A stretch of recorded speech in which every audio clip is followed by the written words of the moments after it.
Welcome back to the Chalk Talk Show, your Call of Duty show for pure punditry, expect no expertise. Now, we actually came into this before the recording. Davey here had a request for us to coordinate, and these guys look really hyped about it.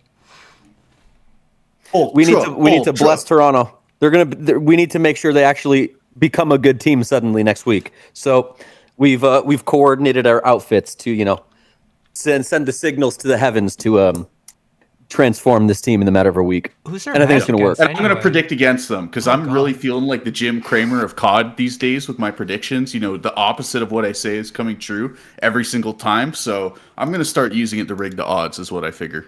Oh man, we've got a rematch too for them. Well, anyway, before we get into that, Did Ultra make upper bracket, by the way? Yes, they did. Barely. Barely. That's all I got to say. Anyway, we jumped right into it. How are you guys feeling? How did you? I saw you guys talk about the matches during the weekend. What do you guys think? Toronto were so bad. I was embarrassed. I'm wearing merch of two embarrassing teams right now. Oh. Yeah. I mean, you didn't have to go there, but you're not wrong. Koi looked pretty abysmal this week. I don't really know what happened to them. I don't know. I don't know if their mental's chalked, if they just didn't practice, if the EU rivalry or the EU beef internally is starting to get to them. But what the hell happened to this team? What the hell happened to them in S&D? Okay, look. Before we jump into it, I'm actually gonna get to it now because I was gonna bring it up later. You saw after they lost, right? What people be saying, what they're saying. What do people What are they saying? Bro, What do the streets say? well, it's not. They're fucking blaming the network again. The servers, internet? They're blaming blaming internet? the servers again. Bro, Ultra it is used online. L5 internet, dude. The best in the game. No, well, to be fair, they are The connected thing all that the way they to Texas. don't call fiber because they'd run into legal problems for. Well, here's the thing: they are playing onto Texas, right? And as Ryan knows from before, playing on Texas has always been asked from Toronto. But potatoes, potatoes. You play on Toronto server, you play on Texas server, whatever. The point remains that there was some little bit of shade thrown out about can't wait to get online. And this wasn't the only team that did that this weekend. People were saying, I'm not sure how accurate this was, but BC definitely put out a tweet being like, can't wait for LAN, because people were saying that these were also lagging out or whatever during their match. So let's jump into that right now. It could be a factor. Don't get me wrong. Online play is a factor every time it's online, right? That's how it works, right? To Dino's point there, when we were playing in the amateur scene, and even this year when I've been playing eights, right? I hate that every single time I'm playing an eights game, everyone wants a central host because I know, the ideal host in a lot of people's eyes is somewhere in the central United States, right? Texas and slightly north of Texas. I don't know my geography well enough to know what that is. But basically, that's people's prime idea of a host, and that's always pinging 90 for me or somewhere in that realm. So, I could see ping being a factor. I don't think ping is a factor for getting 3-0'd. Ping is never a factor for getting 3-0'd. Ping is barely ever a factor for S&D. Don't get me wrong, at the pro level where it's a little bit more formulaic, it becomes a bigger thing. Ping isn't why you miss the guy in mid-cut on Scar, or, all these sloppy mistakes that you're making. That's not caused by some connection problem. That's caused because, brother, you are ass.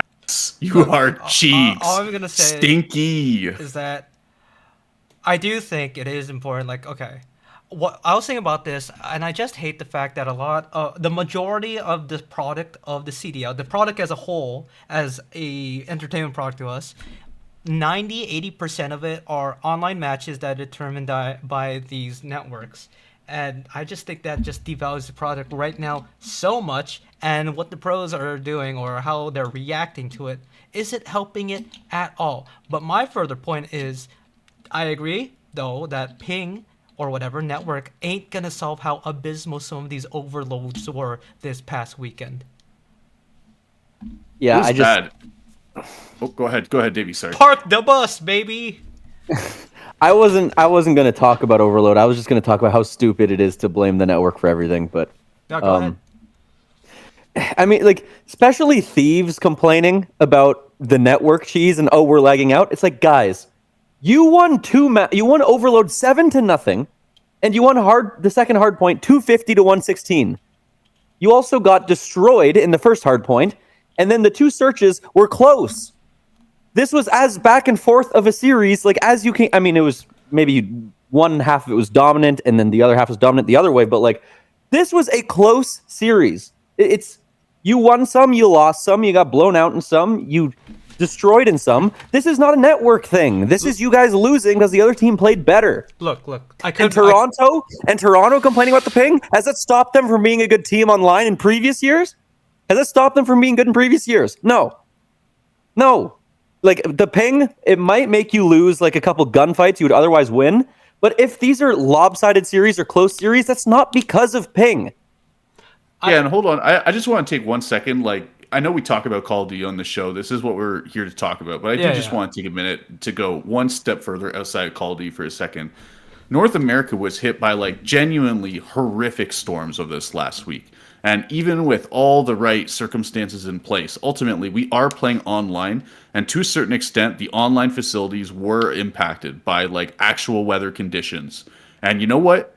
Traditional sports, some of them at least, have been playing with weather conditions for very long times, right? Like, it's a thing in football, right? Playing in a snow game versus heavy rain versus a bright, sunny, really hot day in Florida. All very different kinds of football encourages different kinds of play, right? It's just a element of the game you play around. If you're lagging as bad as you're talking about, you can make gameplay adjustments that will force you to rely less on your connection. And I just do think there's a crazy sense of entitlement in general for, like, you know, whole power grids are going down and you're like whining that like, oh, my connection isn't perfect in my Call of Duty League match. Like, you know, let's chill out a little bit here. Like, I know that these guys don't go outside, but like, you know, all of the subways in our major city right now that we live in are shut down, right? Like, all of the local transit has been shut down in Toronto for the last couple days because of extreme weather conditions.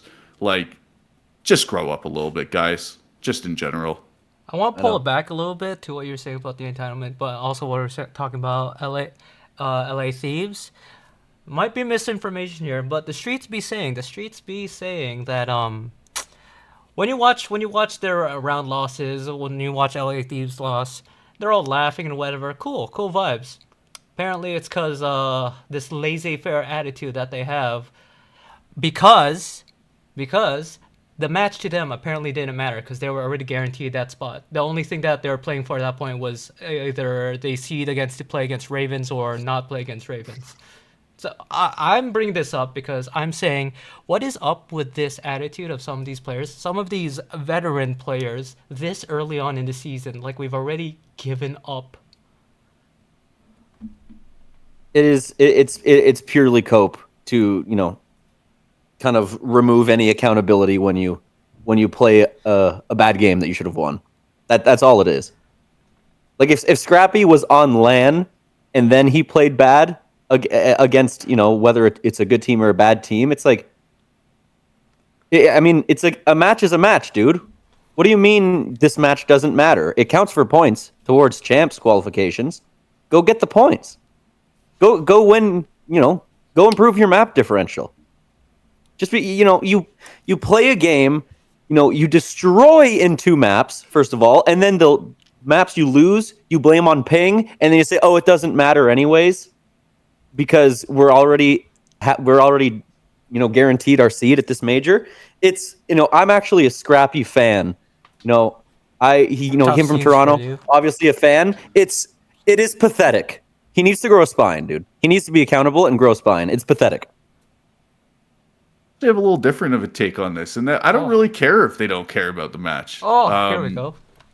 Like, you know, maybe it's just because of the esports I grew up watching, but like, spring split doesn't matter was like one of the most famous double lift quotes of all time for a while, who's like the most famous North American player in League of Legends, just for anyone who doesn't really follow that scene. So double lift is like he's like probably in the same tier as like Scump in terms of popularity within that esport for North America. Like him or Bjergsen, it's like that's like the, I don't know, Shaq versus Jordan of League of Legends kind of thing for NA.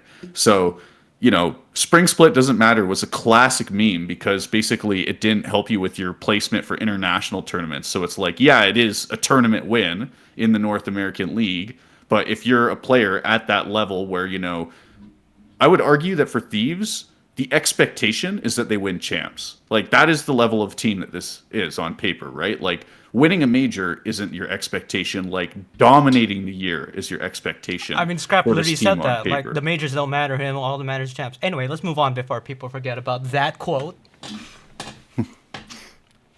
All reliable, dude. Spring split doesn't matter. No, but honestly, if I could come back to Koi here for a minute, because I'm gonna dovetail this into some other teams here, but the last piece I'll talk about here, ignoring all the ping and stuff, is that Koi did go 5 games against Paris, Paris Gentlemates. Yeah.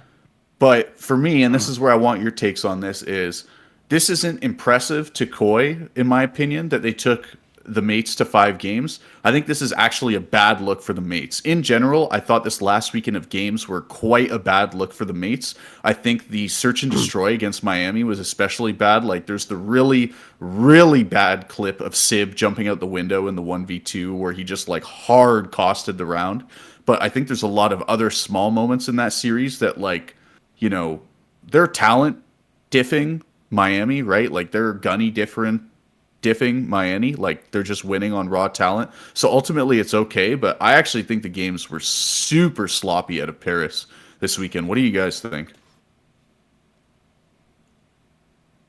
Yeah, honestly, I agree with you that I don't think it bodes well for Paris because, even watching Toronto's hardpoint, I don't think they're particularly good at that mode either.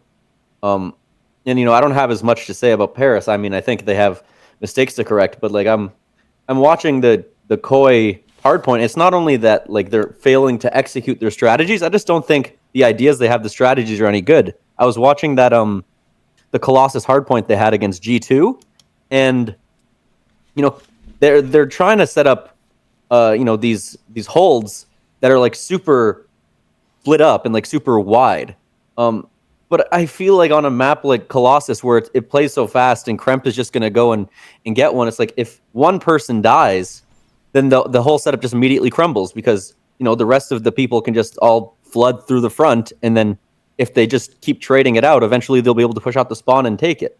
I feel like it's better to just, kind of hold tight on the hill. And then if you play trades, you still have a better chance of holding the spawn advantage because they won't be able to flood as easily. So I don't think they have the right idea. I don't think they're executing their ideas well. And I mean, for Paris to, play a match that close against a team like that is, maybe they're not as strong as I thought they were.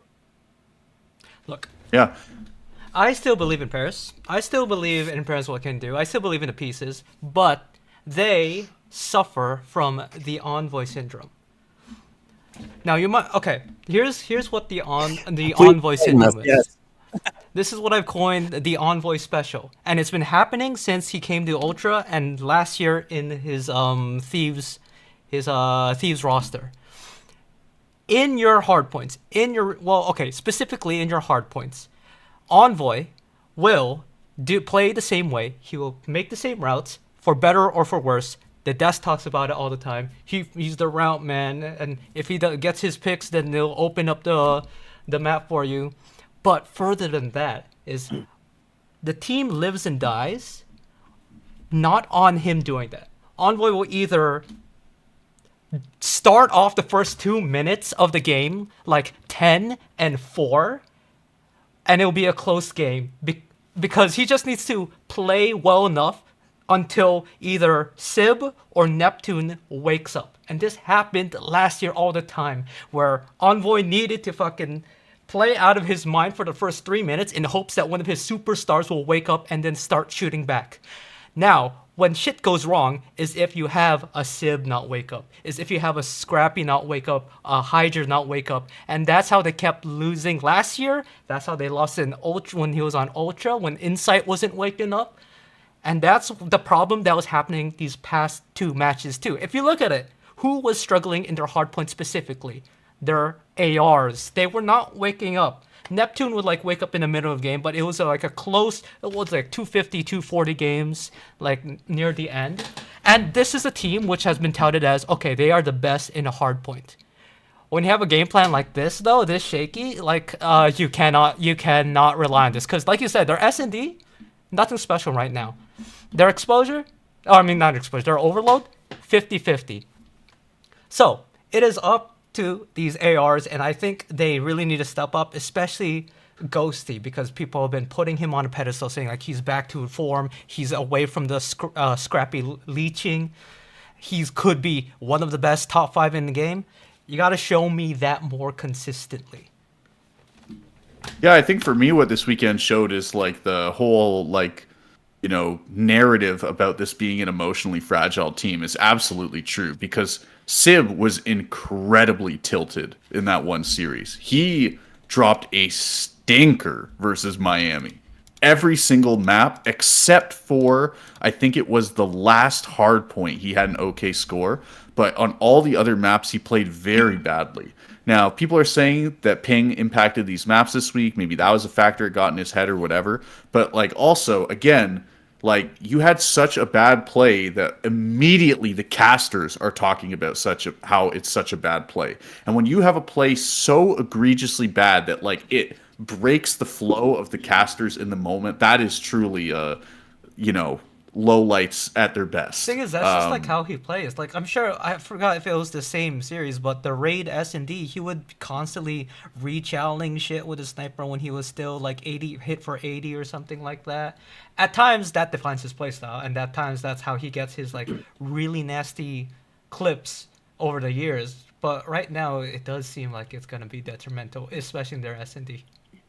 Yeah, and as you said, Ghosty was also not really performing well, and even in some of the maps that they won, like versus Miami on Den Hardpoint, Ghosty was the guy going triple positive in some of the past maps, and he was not in this one.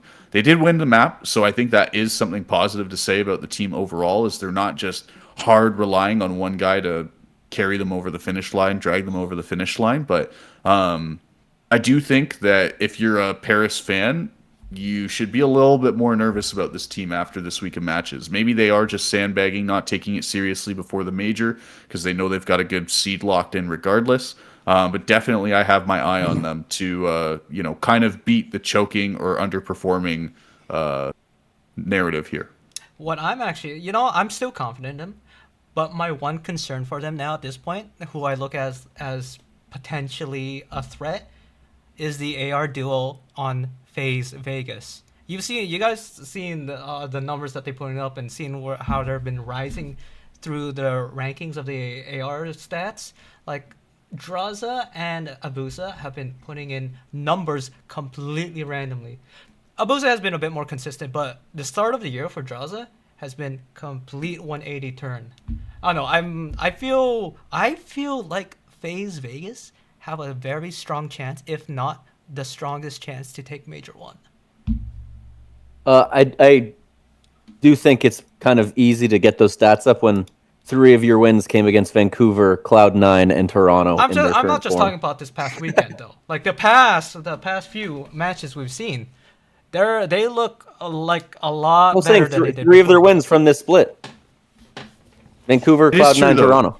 Their first half of the schedule was very stacked, facing what a lot of people consider the top 4 teams, basically, or the other 3 teams in the top 4 teams were their first 3 games, and then they played a lot of bottom feeders in these last 3. So I actually do agree. I think the strength of schedule component is big here. But with that being said, they also played all the top teams very competitively.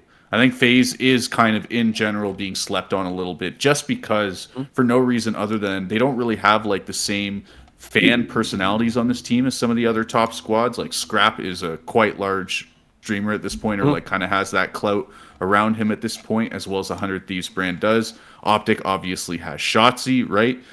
Even this Paris Gentlemates piece, like, you know, Envoy is a very I think Envoy is like a fan favorite, right? Maybe I'm completely wrong about that, but I'm yet to meet someone who's been like, yeah, fuck Envoy, that guy sucks. Like, you know, so I do feel like because they don't have some of those personalities, people are kind of sleeping on them. I do think they are pretty nasty. I'm a bit worried about Abuza Major 1 or start of the year though.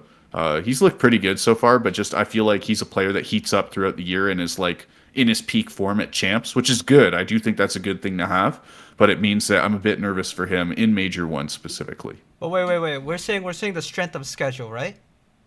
We're saying that it might be sandbag because strength of schedule, but they won a majority of their matches against top teams. Top teams. They were close matches, yes, but they're 3-2s, and then 3-0s the past few matches. Barring the G2 one, that's a once in a lifetime, but that one is just a magic of COD moment. Well, I mean, you say they beat top teams. They've played. Genomates. What? How many wins do they have right now? Genomates 3-2, Toronto 3-2, Texas 3-0. Well, again, Toronto and Texas, they're in kind of poor form right now. I don't really know. Top teams. Well, I mean, right now, I mean, they haven't gotten the chance to play them, so I mean, hopefully, we see some good matches at the LAN. But you know, obviously, Ravens is a top team right now. FaZe is probably a top team right now. Falcons is a top team right now. No, that's what I'm saying. Like, I don't think these big name orgs are necessarily top teams right now. Okay, but I'm still saying, I'm arguing the point that FaZe started off iffy, but they're still winning, and now they're at the point where they've developed into not even my number 2 pick to win the major. I mean, I think your point is fair, Dino. Like, there's nothing wrong with your argument here. It's just also that, like, you know, it's Vancouver Surge that they 3-0'd yesterday. And you know what? Vancouver Surge, honest question, have they won a map in the last 2 weeks? Let me find out. I actually don't know. So, like, that is an open question. Let's see. Boston 3-2. That's it. Okay. And they took one map off of Optic as well. Okay, fair enough. I'm underrating the Surge boys, but I do think that, you know, it's a bit of a stat padding set of series. You know, not to say that they wouldn't win or that they didn't win cleanly or anything like that. Just that, you know, your 1.1 goes to a 1.3 in some of these cases. So I am eager to see them play against top teams again, because I would love to see, like, are they going to maintain that form kind of thing. Because I think of this as a team of late in the year players. So if they could, like, have a great performance at Major 1, I would actually be very, very hyped about that. Because, again, to me, this is a squad of people that are going to get better throughout the year. And, like, they're going to scale throughout the year. So if they're coming out swinging in Major 1, that's a great sign. You know, you were talking about this FaZe roster a minute ago, and you were talking about they don't have, like, the same, like, big name players. Like, you know, Gentlemates have Envoy, you know, Thieves have Scrap, and at the risk of potentially derailing this segment a little bit here, I have another thing to say about you, Scrap, and your attitude towards this last match you played. Listen, I understand it doesn't count for seeding, okay? But you have to understand, you're an esports player. Your job exists as a consequence of people wanting to watch you. People want to watch you and your team. They want to spend your time doing that, or spend their time doing that. They want to spend their money buying your merch. They want to spend their money going to events to watch you play. And you're going to get on the server and you're going to say, it doesn't matter, I don't care. Rant over. Pathetic. I don't think it's even Scrappy though who said that, but okay. Hey, he's the lightning rod. He's the whole lightning team. rod. That's the culture of the whole team. All 4 of them. You know, I was using Scrap as a segue. Wait, what do you mean? They brought in Kenny for that winning mentality. He started laughing when he lost. He might be the worst one about that. Don't laugh when you're losing. Care. Have a spine. Care. People care. People are watching you, spending their time, spending their money. Care. Care on the server. That's all we ask of you.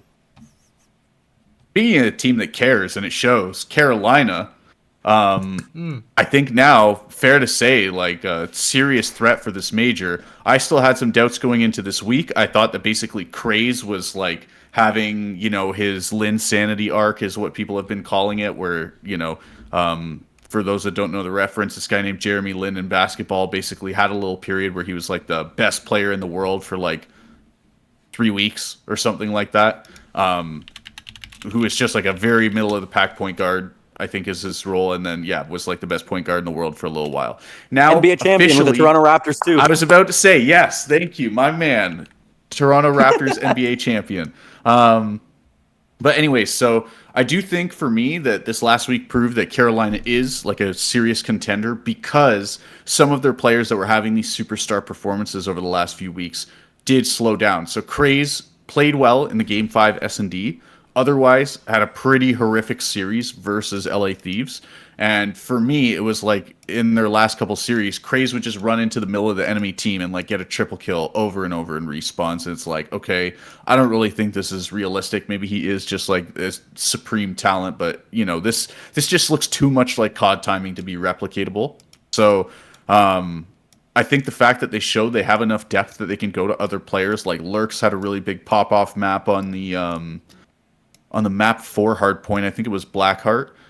So he really popped off in that one. His sense, by the way, I don't know for sure. I would love if this was confirmed somehow, but I'm pretty sure he plays on max sensitivity. He's like TP from back in the day, although I think TP's still a really big Warzone streamer, but he plays on like 2020 or whatever the equivalent is. I'm quite sure with how his like aim looks in game. That or he's just playing on a sense that's kind of a little too high for him, but also clearly not because he's playing extremely well. But like just the jittery movement of it, it makes me think he's playing on like 2020 or something close to it.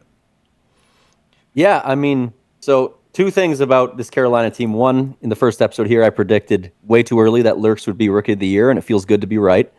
Second, this Ravens team, I love watching them. They're so fun. Their search is great. I love watching their search. They're so aggressive. They play it like a hard point break off. Like they just run at you. They're not willing to hold hands and just go.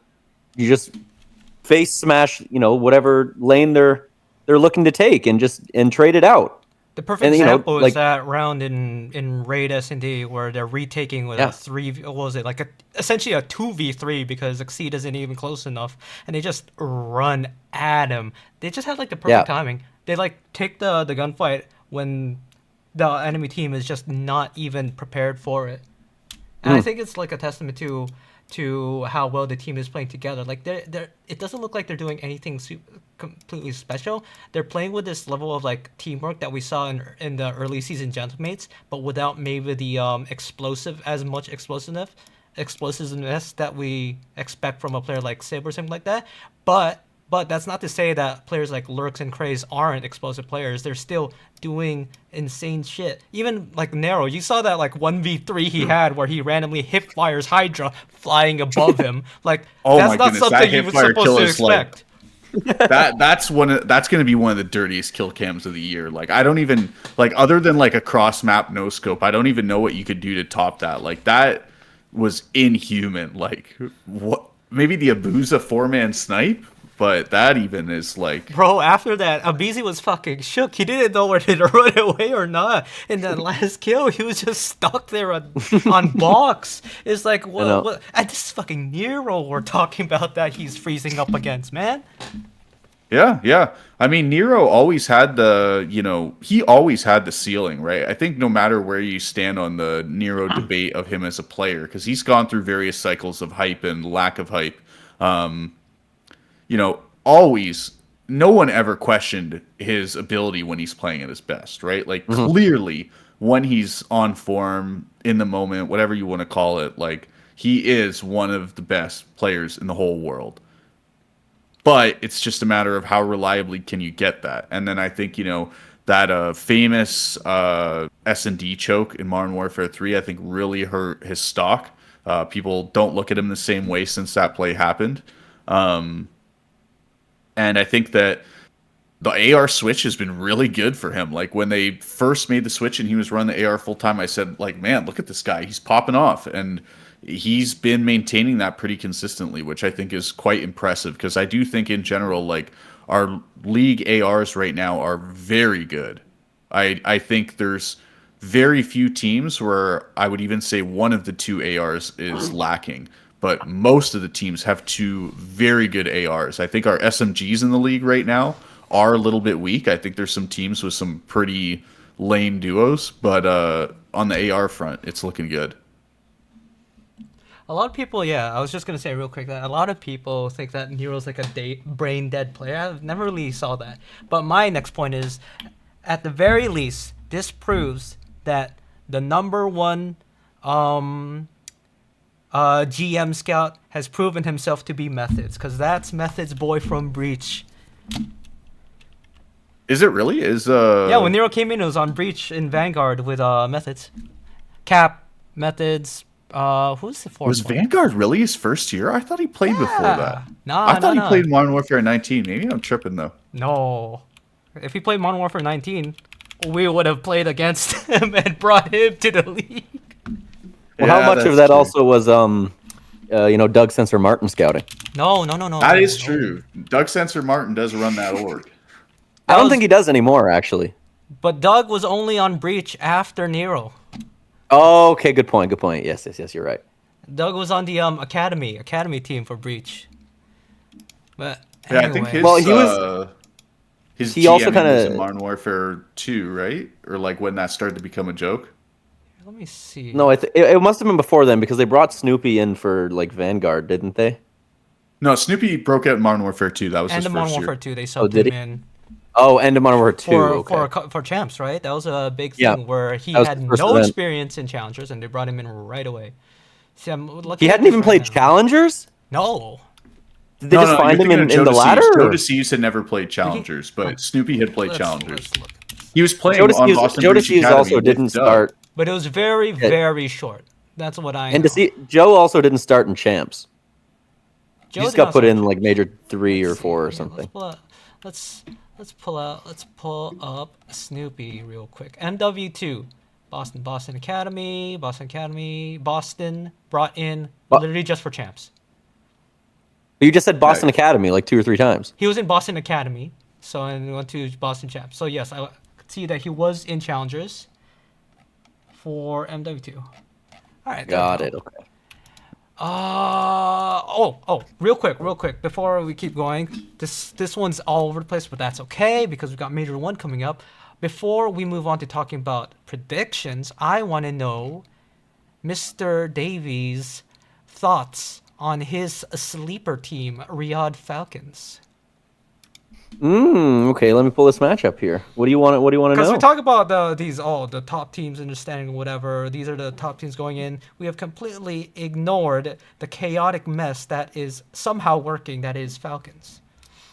You're the one who predicted that they were the sleeper demons. So you're gonna tell me why they will continue to be sleeper demons. And I'm not wrong. I'm not wrong that they're sleeper demons. The maps they won against Cloud9, they dominated, and the maps they lost were like very close. They didn't get destroyed by Cloud9 at all, which is good because Cloud9 is not a good team. So, I'm still right about that. 5-2, they're tied with the 1 seed in terms of their record. If they can fix or improve their comms at all, I have no doubt that this is still a top team. Again, most rings of any team in the league right now. Got to remind you of that every time I can. You know what I think is crazy, and I can't believe I'm going to say this? I think Cloud9 New York is one Beans replacement away from being Carolina Royal Ravens. They've played, I'm pretty sure, every single series they've played 3-2, and they just lose game 5 because they don't have a deep enough map pool. And Beans is just like throwing up some of the worst individual performances. Like, he's putting up slasher numbers, bro.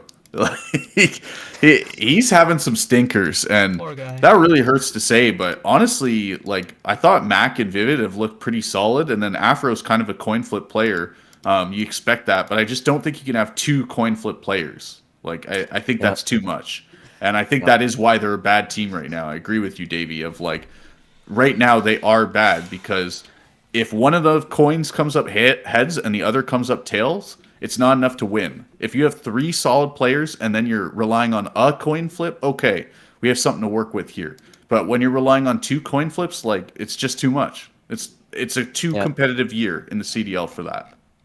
And unfortunately, as far as as Cloud9 goes, you're optimistic about them being a good team. I'm unfortunately not because of the Call of Duty League way is that no matter any other factors in the situation, you drop Vivid apparently, which I'm not looking forward to. Yeah, I run from it, dread it. It's coming all the same. I think we've seen this years and years in CDL now, and it's just how like the format works. Where, okay, we've seen enough of some of these teams that the bottom like 3, 4 are kinda established at this point, and nothing they do now, honestly, is going to change their placing. The teams that some teams are gonna try and make changes. They might look good here and there, but I feel like we've seen the team that makes the change every year and does look better. Last year it was Vancouver. This year, honestly, it's Ravens, and as a result, like I don't know, like what else could they do to make a change to get them at least even just a mid-pack team, because they are definitely falling to the bottom, at least from what I see. I think, like I say, just having an AR that shoots back. I think that's really the difference maker. Because right now, Beans is not shooting back Yeah, in but I some of the don't think games. like even if they do get it, grabbing like an Aluka is gonna change anything for them, dude. It's either that or I, you get Fellow back in here. I don't know. At one point, Beans was 1-10 in Colossus Hardpoint. I just don't like. I really truly think you can't evaluate the team with numbers like that. That is Yeah. too far gone. Like that, there's like, okay, Call of Duty's about slaying, but not that much about slaying, and then there's like having a literal .1. At what point do we just accept that Colossus just go 4 subs? Because I see it all the time, like Insights struggling in the beginning of Colossus, Scraps struggling in the beginning of Colossus, with Blackheart in here too now. Yo, can we see like Blackheart, I four agree with subs? 4 subs. No, I don't agree with Colossus. There's actually, ARs That love to might be hate it, lit but to watch though. there is long range angles on Colossus. Like you clearly need ARs on that map. You know, Yes, but at that I point don't you're even fighting think for that's like Honestly, 20 debatable. seconds of scrap. Oh, I saw a dog. A honestly, cat. I think I think Cat snuck in here. when the hard point pops on that top lane where it's outside, I think that one you can pull out an AR on. But like the other hills, like if you need to take a long range engagement, like the Dravik, it doesn't kick. You can use it, and it allows you to play faster. Yeah, that's what Just I mean. I think other than that top lane, I think you totally could run four Even the subs. top lane, you see a lot of the ARs holding their power positions getting overwhelmed because of the pressure from the bottom room. They're just hitting that Yeah. out, getting the team fight there. And while the AR is in a gunfight with the other AR or whatever, they're overwhelmed by 2, 3, hit out for the spawn, flipped.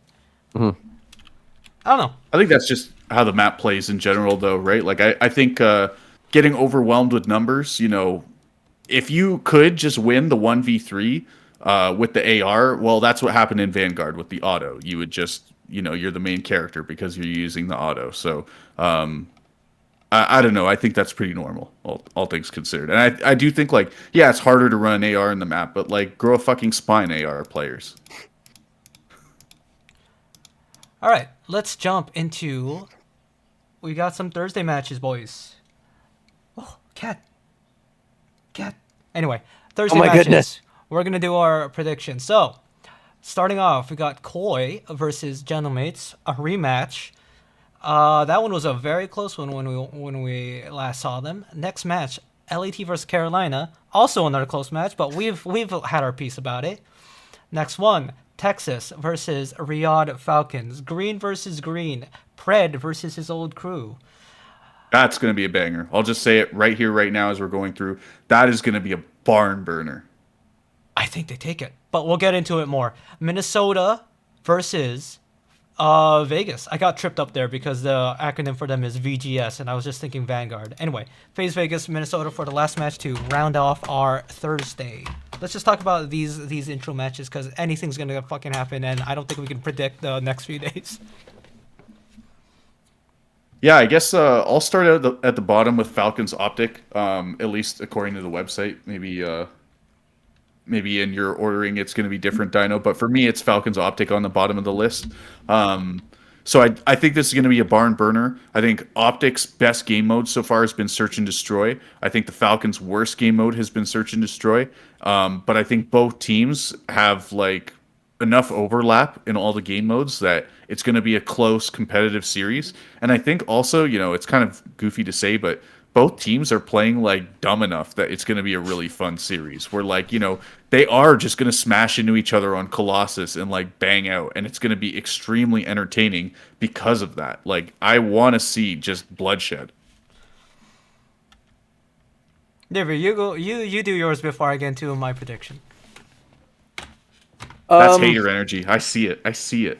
yeah, I mean, I think there's gonna be a lot of obviously close matches this major just because of how much parity there is right now. So, I mean, it's if anyone's watching, it's kind of um, like NFL playoffs this year. It's like obviously the Super Bowl is set now, but going into this, there's like three teams that I'd be surprised if they did anything. But other than that, it's like if you told me you were expecting any outcome from this major, then yeah, I would believe you.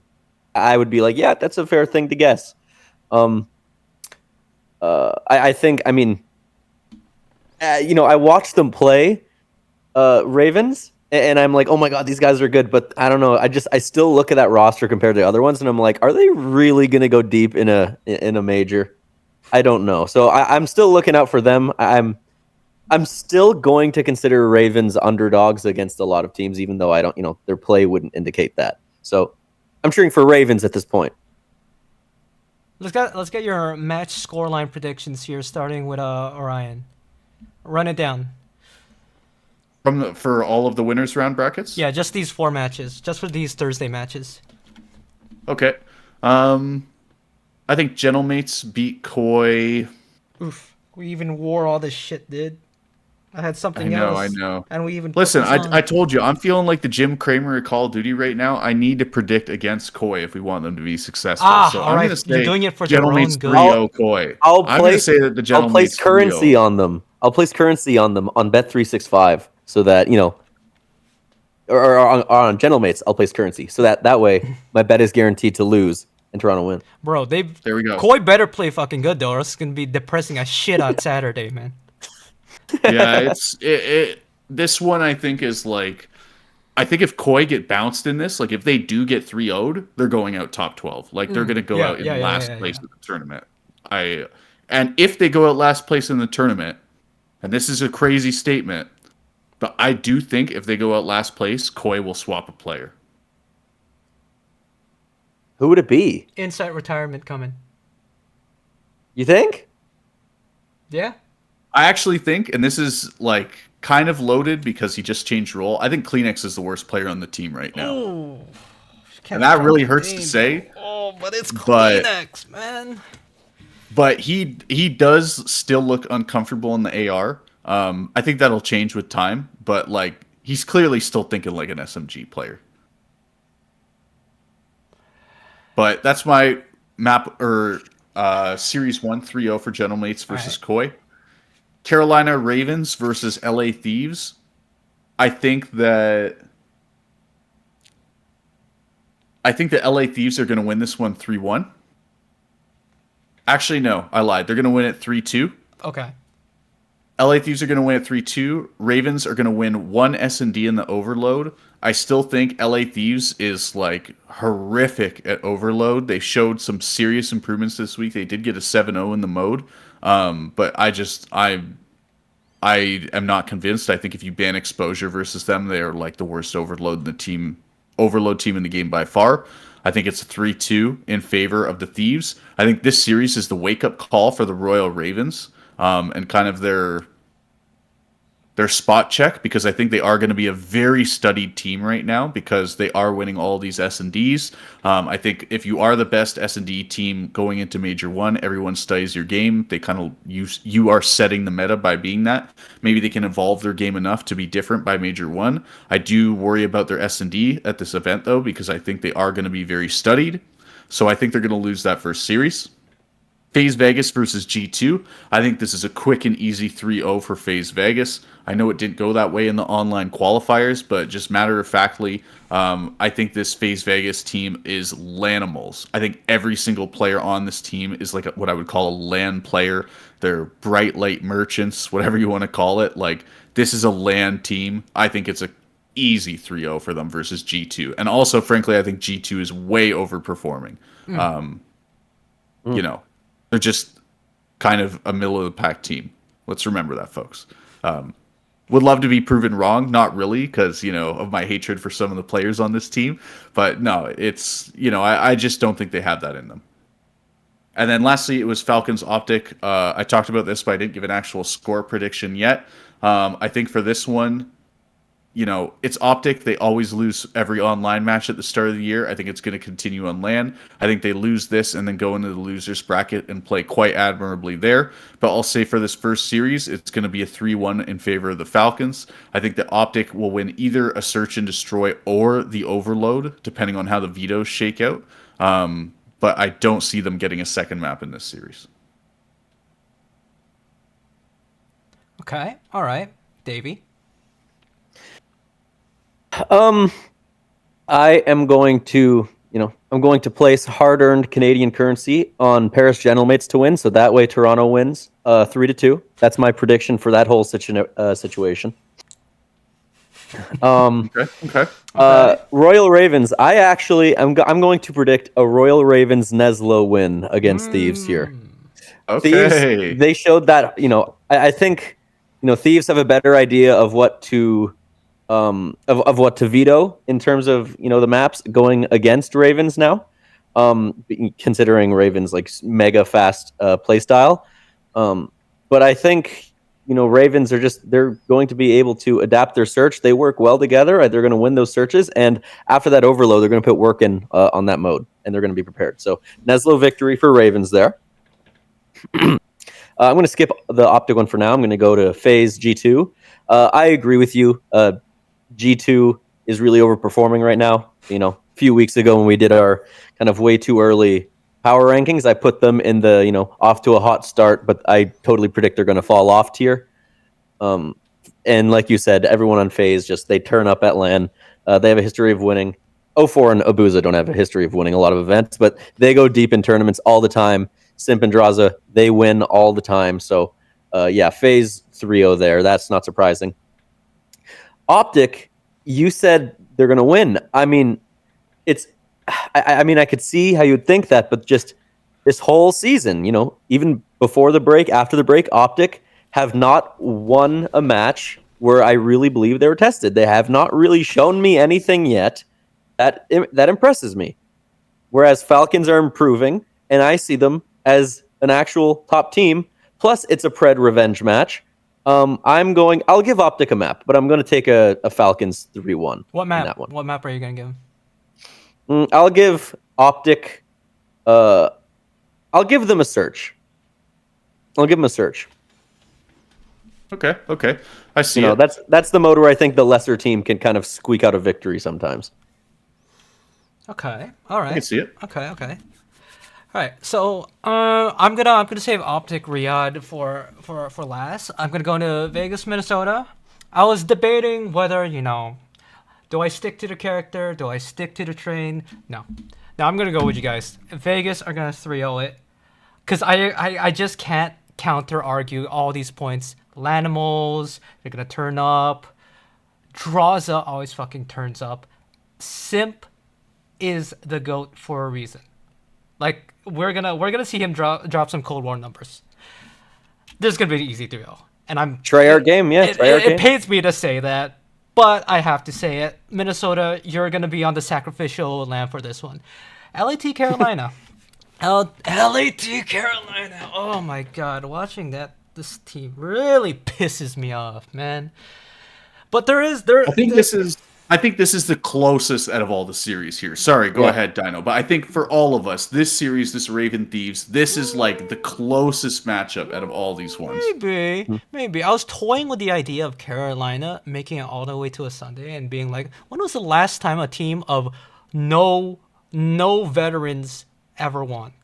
Because who's the most veteran player on this Carolina team? Lyrics. How do we count challengers? Nero. I was gonna say Nero or Exceed, depending on how you want to score it, but I think it's Nero. Nero was in the league before Exceed, and he's been in the league more often than Exceed, I think. Yeah, so my question was like, when was the last time a team won where there wasn't a player who hadn't won a major already? I think like Uh, 2017 or something. This is probably E United back when Arcides was actually good. What do you count as a major, like CDL era major specifically? Not just CDL, also CWL. CWL as well. Let me think. I guess Slasher won on 100 Thieves when he was getting carried in 5v5. Think about it. Think about it. Every single time, there's not been a team that has like straight up won with a bunch of rookies and players. No, who Seattle Surge and Vanguard. Seattle Surge and Vanguard. They had I accuracy. don't think everyone in the Accuracy. CWL era. accuracy. I have no, Kai. You're the COD historian here. At some point, was like in in 2019 or Cold War. I don't know a lot about CWL history, let alone like Yeah, hit me. EU Hit me. players. Did at some point Ultra, like with their Bance, Cammy, Kleenex kind of roster, like field a team that had where no one had won a chip before For CW. in either in Let me 2019 think. or in Cold War? Bance. Like did Bance had event wins? Bance, yeah. Okay, I won, didn't- Not I didn't even know. just EU match, but he also was on the Splice team. That was the first EU team to win a major tournament, season 1 of Infinite Warfare, back when. Okay, I Splice didn't know. was- Infinite Warfare like 10 years ago. Is that really like? You keep saying that, but my point stands is that the last time we had a team win with complete rookies was actually probably E United. Don't fact check me on this. I'm pretty sure. I am. I was very going to say, didn't that team have Clayster? No, E United, Pristini, Arcides, Gunless, and Silly. What year was this? 2017. Was that an Infinite Warfare? Yes. Dude, everyone was playing Fortnite at the time. That doesn't count, man. That's Mickey Mouse. All the good players on Fortnite that year. Fortnite Battle Royale came out that fall. Trust, I remember this era very fucking well. Very fucking well. Fortnite was the big shit during World War II. Anyway, we're going to such a huge fucking tangent. All that considered, I'm talking all this about Carolina that looks so good. When was the last time they've done it? I feel it in my bones that they could be the ones to make Sunday. LAT 3-1. Okay, what's the one that Ravens are winning? Ravens are gonna win S&D, but it's gonna be a close S&D. Not around 11, round 10. Okay. Like you okay. said, I feel like they're gonna be found out. Ravens are still gonna be playing strong, but there's something different about being in the arena. The sound of the bass just going off, and I think that the pace difference for these players who their first looks was exceed on LAG. Don't talk about Nero and the rookies. They played in EWC. They're not going to be as accustomed to the main stage right away. They're going to still play good. I expect them to still play good in maps 2, 3, 4. But I think LAT have a little bit more of a push. Now, next match, Koi, Paris. Now, I think this one is actually the closer one. Really? Okay. Okay. It felt get close last time, and we're talking about how Koi, they can look great, but they also look like shit. Sorry, boys. Anyway, Paris, best team in the game. I still believe that. Struggling a little bit. They have the Envoy effect right now, which is not a bad thing to say about Envoy. I think Envoy is the key part of this team. He's the key fucking part of this team.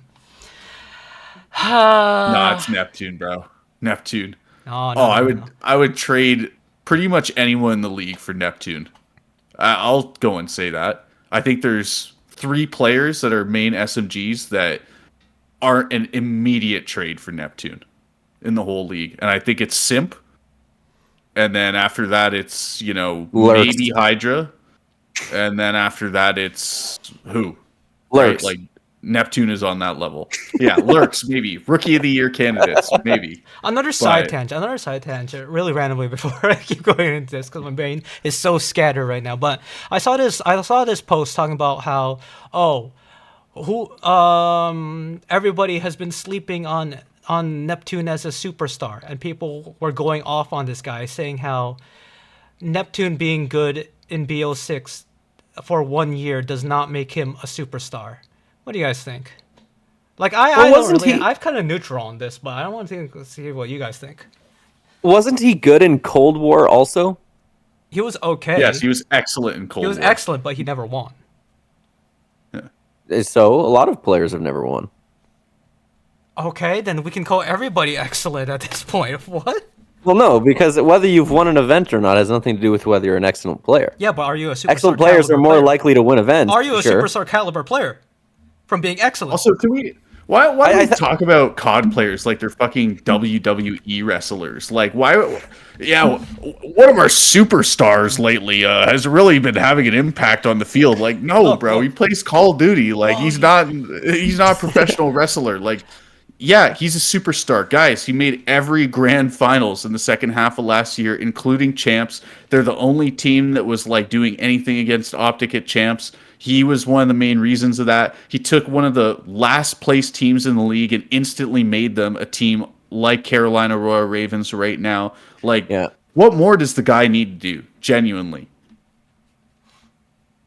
I think people are just hesitant because he was out of the league, like from Vanguard until Black Ops. Like that's a long. Like he missed like 2.5, 3 games worth of competing in the pro league. So, I mean, I think that's probably why. But I mean, if you just forget about placing a label on him, whether he's a star or a superstar, it's like he's one of the best subs in the game. They don't come much better than Neptune is playing right now. So I mean, I don't really know if it matters as But do you think he that much. deserves to be in the conversation of like top 5 SMG talents, not just of the year, but like going forward from the future of COD?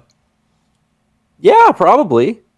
He's a Who top else would it 5 be? player, not in SMGs, just period. Damn. In the league right now, who are you rating above him? Honestly, Lurks.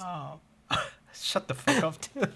That's a I'm joke. so sick of He'll you get there, keep but that's a going joke. Lurk. I will accept your lurks as rookie of the year, but you keep bringing it up whenever you fucking can. No, that was And now I'm no, that's starting a to get joke. listen. That's If Lurks wins Major One, he Best in can the game. keep it coming every Bro, day. bro, Like, listen, this guy's the Major One, Messiah. I'm kicking this motherfucker off of the show because I'm so annoyed, dude. You're never gonna hear the end of it. Lurks. The fuck is No, this? but honestly, dude? if we're coming back to Neptune though, like on the real, he's so good. Like I think the value of Neptune is he is a selfless player and he puts up the stats that he does. Right, like Hydra, you hear me rag about it all the time. I don't like Hydra's play style, but Hydra does just have an undeniable amount of talent. Where Hydra is probably the most mechanically skilled Call of Duty player. I won't say ever. I haven't watched it on that like kind of longevity level, but in the whole time I've been watching Call of Duty, he is the by far most mechanically skilled player I've ever seen. So like it doesn't matter what your play style is when you're doing that. Neptune is like 95 to 90% of Hydra's, ultimate play style while playing the most selfless role and clearly being an out of game leader for his team. I think that's the other part that's interesting is like when you hear this team talk about each other or talk about their team dynamic, it's clear that Neptune is driving this bus. Like maybe not entirely, I'm sure they're all contributing, but like you hear him talk about S&D and the way that they like think about the game, it's clear that he is one of the driving voices behind this team strategically, not just in terms of the mechanics. So you have a guy that is one of the most mechanically skilled players, is leading his team in like the locker room or from a strategy perspective, and has embarrassed some of the best players of all time on LAN. Like this is the guy that humiliated Hydra on LAN with the red card S&D 1v1 where he like killed him while one shot using only the pistol because he needed to reload and canceled his reload, screwed up the YY, switched to the pistol and then killed him.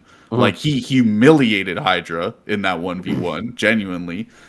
And now we're going to talk about how he's like, oh yeah, this guy, he hasn't been around that long. He's not very good. Like, think about Mercules coming in versus Neptune coming in. They did pretty much the exact same thing. They took a last place team and they made them the best team in the game or the 1A, 1B of the game.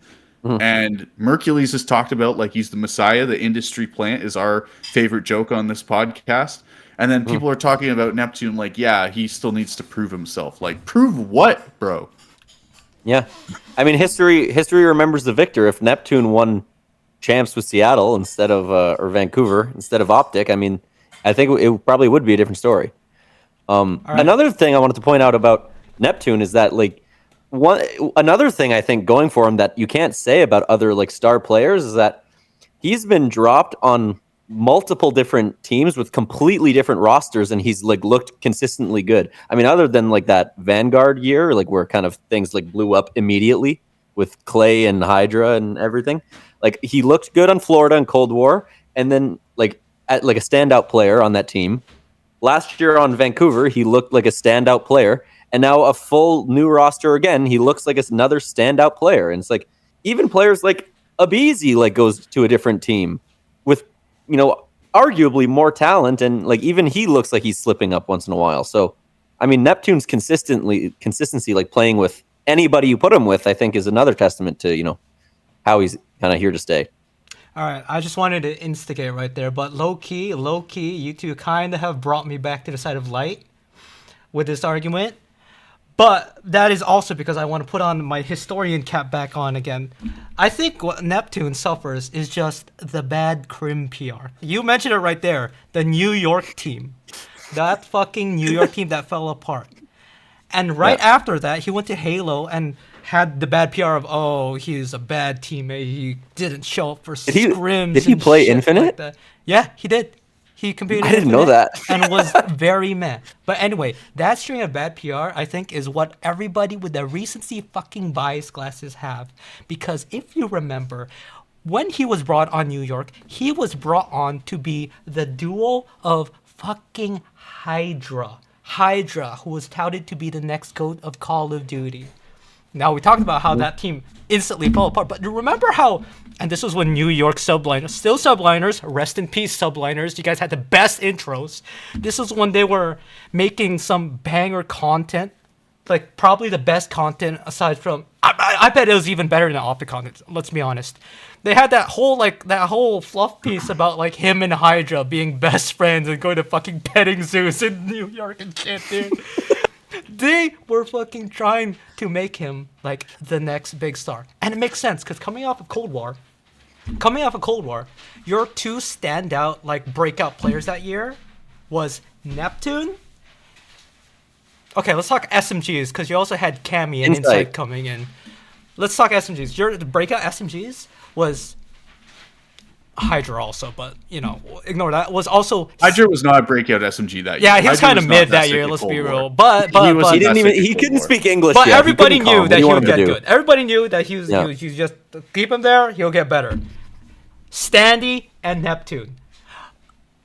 Okay, going into MW2, what we saw Standy give us in fucking Ultra, and then we saw with Vanguard, what we saw Standy give us, and what we saw fucking Neptune gave us. I understand why people had a bad taste in their mouths.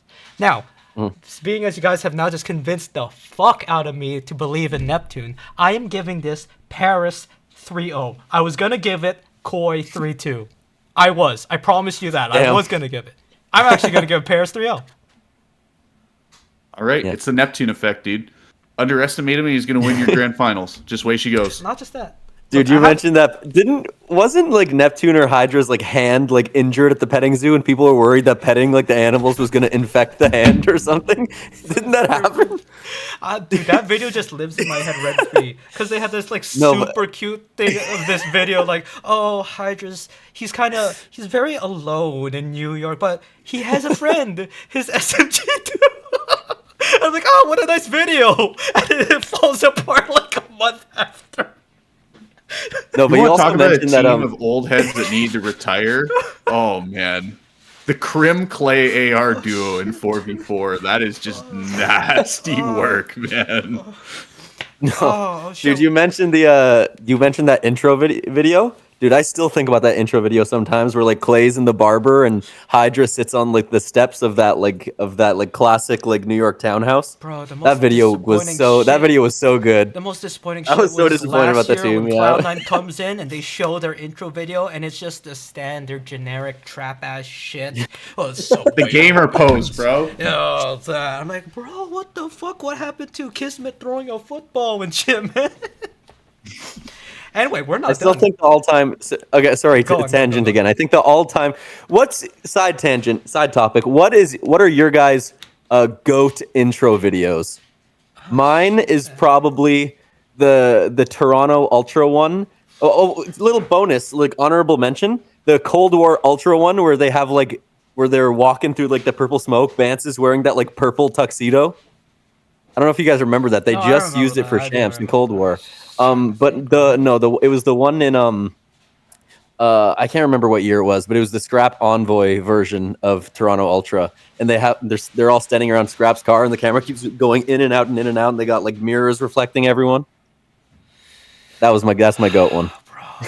Yo, Tommy, we gotta go. Oh, I don't shit, even think fuck it's that, Tommy in dude. that clip, but I think that was Seattle Surge from Vanguard. Maybe I'm wrong about that, but I just for the meme factor because I'm struggling to think of another intro other than that. So on the power of memes alone. I don't know why, but Yo, Tommy, we gotta I go. really fucked with MW3 Surge's first intros. The one where they're fucking Was that the one with Illy?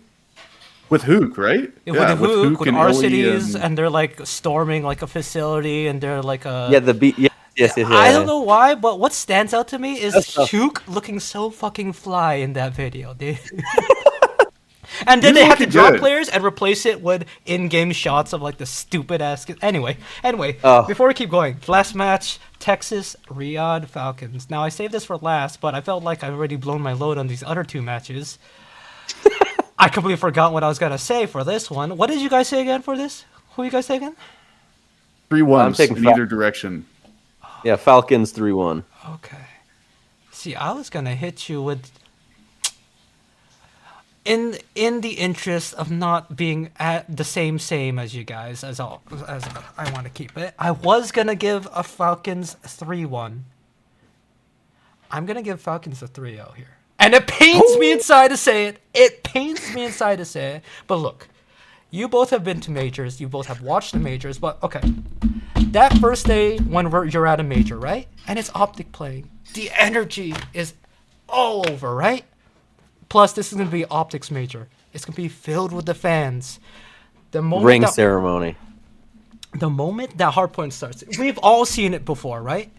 Shotzi's going to have a 3-piece at the start of the hardpoint. Boom! Crowd roars, erupts, right? Gonna overheat a little bit. Goes to P2. Mercules is already set up. Boom! 2-piece. Oh shit! We're back, baby. Everyone's cheering. Everyone's like, hell yeah. P3 goes to the other side of the map. Falcons are set up. The cheers. Let's go Optic. Let's go Optic. They're gonna try and break. Boom. Pred gets 2 off the entry because he's lying down in the corner and they didn't check it. Boom. Dashy's alone. He has a 1v3 to try and break. No. They're going to chain that shit. The crowd cheers are getting quieter and quieter. Let's go Optic. It's 100-100. It's 100-100. Let's go Optic. It's a bit quiet now. We're going to the next rotation. Miles Chance are going, let's see what Mercules can do here. He needs to get a really big one for that. Boom! Accident drops a triple. And just like that, there's no more crowd. We've seen it every single fucking time at these majors when Optic has a match like this. And that's why I believe they're right. Riyadh against 3-0, purely off that basis. Look, they're just not going to start off strong. And they never start off strong. And you know what? I'm done being disappointed by expectations. Anyway. Bro just wrote the whole script. I love it. I've watched it so many times, dude, and I'm so sick of it. I do think Xnid is going to be a crazy land player. Bro, he got he's gonna MVP be in that last match, bro. Something's gonna happen. And it pains me to Yeah, see he's it. going to be sick on land. You can just tell, like, he overheats, and maybe it's actually going to be a problem. He's going to overheat too much on land, but, like, I think he's going to be absolutely unreal on land. Like, you can just tell he's so... He's doing it for the love of the game, right? And players like that, those are the guys, in my opinion, that are big land performers.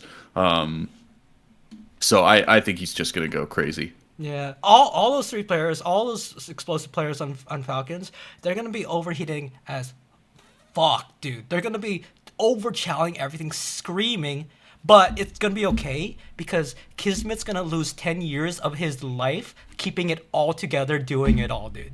They're gonna win, but at what cost? Kismet's gonna die like 10 years earlier.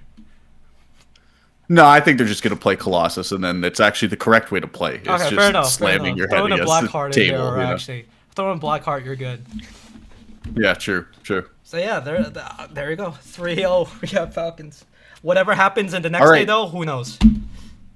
All right, so let me give you one more question about major predictions. Though I know we're getting a little bit long here, but I have just one thing I want to ask you guys.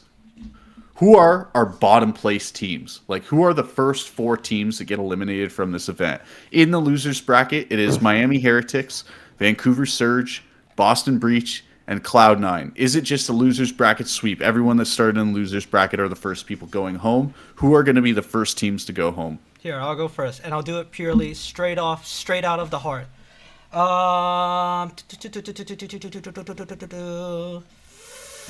Minnesota, Heretics, New York, Boston.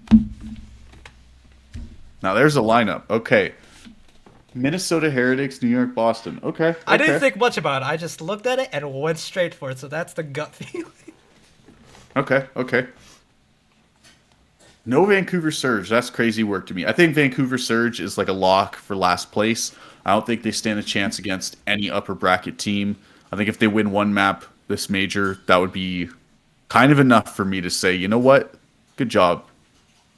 I need to interject here. Okay. Minnesota and Boston both going home first is not possible because Boston plays the loser. Boston plays the loser of Vegas and Minnesota. Oh, okay, that probably should be better now. You need to pick one. You need to pick one of Vancouver, Thieves, and Ravens. Bet. Who did I take? Carolina, LAT again? Carolina, I can't LAT. remember. You were saying it was Right. This I don't even remember. That shouldn't matter, dude. Vancouver's in that match. What are you talking about? It doesn't just say Vancouver. Oh wait, I put No, Carolina. No, it doesn't. I No, put it doesn't. Carolina. No. Can you honestly look into your camera? Don't look at your computer screen. Look into your camera and tell me honestly, you think Vancouver Surge is going to win a series? Stop it! Don't say it. Huh. Into the camera, not the computer screen. Into the camera. Look me in the eye. Yes. Go on. They'll take this one. Stop it. Yeah. You know what? I'm gonna throw it out there. You always need one magical series. I'm gonna throw that one there. If they win, if they actually win, I expect crumble cookies from both of you. I'm not worrying. I'll just say I'm not losing sleep over it. I'll get you 2 boxes of crumble cookies if Vancouver that win a means series. my first out is, oh my god, Carolina Ravens, Miami, Cloud9, and Minnesota. Yeah, I'll take you on a God. Costco run. I'll do you one better, dude. All right, for me, in terms of eliminations, I can't switch up. I said my too early prediction for the Major 1 winner was Toronto Koi, and I almost said they're going to get bounced in losers round 1. Like, what's happened to me, man? But you know what? I'm going to say it. I'm Jim Cramer at Call of Duty, so I got to stick with it. Toronto Kramer, they're getting bounced by Miami Heretics. They're going to lose their first match to Gentlemates, and then they're going to lose to Miami Heretics. The EU rivalry, it's just too faded. You know, it's a grudge match. Real left that team. Vancouver Surge is going to be eliminated. Obviously, if you're not predicting this team, you're on drugs or baiting, like something in between. You know, he's rage Shadow baiting Dino. for sure. I'm not baiting though. I kind of believe it. And then, all right, let's get you to bed, Grandpa. No, I'm just playing. But You're older. for Boston, He's hitting the I sauce think a little too hard. Boston G2. Oh, this is a tough one. So is it going to be Boston or G2 going home first? I do kind of feel Boston has some good LAN players. I have a lot of confidence in Purge to get together on LAN. I have a lot of confidence in Nasty on LAN, and I have a lot of confidence in Snoopy on LAN. Cammy versus Skies. Hit it. Wait, what do you mean? Are they 1v1ing? No, I'm just saying those gonna be your. Who's the better player? Yeah. It pains me to say, but right now it's probably Skies. But I do think it's close. I think it's very close. You know what? On hater vibes alone, I'm going to say Boston Breach take this. I think G2 goes out. Purely based on hater energy. Nothing more to it than that. No insights there besides that. And then Cloud9 versus Falcons or Optic. Would it not be the most Optic thing ever to go out top 12? Let's go up there. After the ring ceremony too. I think Cloud9, they just can't win a map 5. They don't have the map pool to make this happen. I think it's Cloud9 that's going to go. So for me, it's going to be Cloud9, G2, Vancouver Surge, and Toronto Koi that are my first 4 to go. I don't think I could have had a harder switch up from saying they're going to win the major to, saying they're going to get bounced top 12. Like, that's just Call of Duty for you, baby. Cloud9 is getting bounced by Optic. G2 is getting bounced by Boston. Vancouver is getting bounced by Thieves, and Heretics are getting bounced by Mates. Because Toronto's winning the whole. They're not losing a map this whole major. Not even a map. Okay. They're doing Sentinels Reykjavik in Valorant. If I watched like the first year of Valorant. So okay. So who's tens in this analogy? No map losses. Who's tens and who's Shazam in this analogy? Who's tense and who's Shazam? Well, Insight is obviously Shazam. Don't do him dirty like that. Braxton! If you guys And even then know that clip, that's Tens. so old No, even that's for a Shazam. fucking old one. Tens is the player that they got just because they are borrowing him, and they were supposed to give him back, and then they never do give him back. We don't really have a comp for Tens. I'll just say Real because why not? That was tens. Okay. Okay. Wait. So who did you say for the Boston match again? Boston is going to beat G2 in that match. Okay. You're playing the safe bets here, huh? Is that really a I safe mean, bet? I'm choosing the underdog in that match. What are you talking about? What do you mean? Oh, so you The really? statistical underdog. Okay. So you believe in the power of Estro dropping a 40? He's not the Estriel hater I am. I don't believe in Estriel. No. I don't believe in him to find his spot on the stage. Yeah, honestly. but you're saying, Like, Boston are the underdogs here. You're saying that Estro gonna mog him. No, mean- listen. I do think Estriel is an industry plant. I don't think he's quite as bad as who is it? Orion here thinks he is. I just I don't know. I think Boston Breach in a literal sense they are the underdog, right? Like they have lower placement. Okay. But also I think I don't know. I believe in my boy Per J. I met that guy outside of a LAN in Toronto when he was still a Challengers player. He dapped me up and told me he's gonna make it back in the league, and then he fucking did. What more can you say about that? All right. Attaboy Per J. So those have been our first match predictions, but since by the time we come back here, we're gonna see someone lifting the trophy. Who is your winner? Straight up. And then we can end the show after that. God, I mean, honestly, I don't think.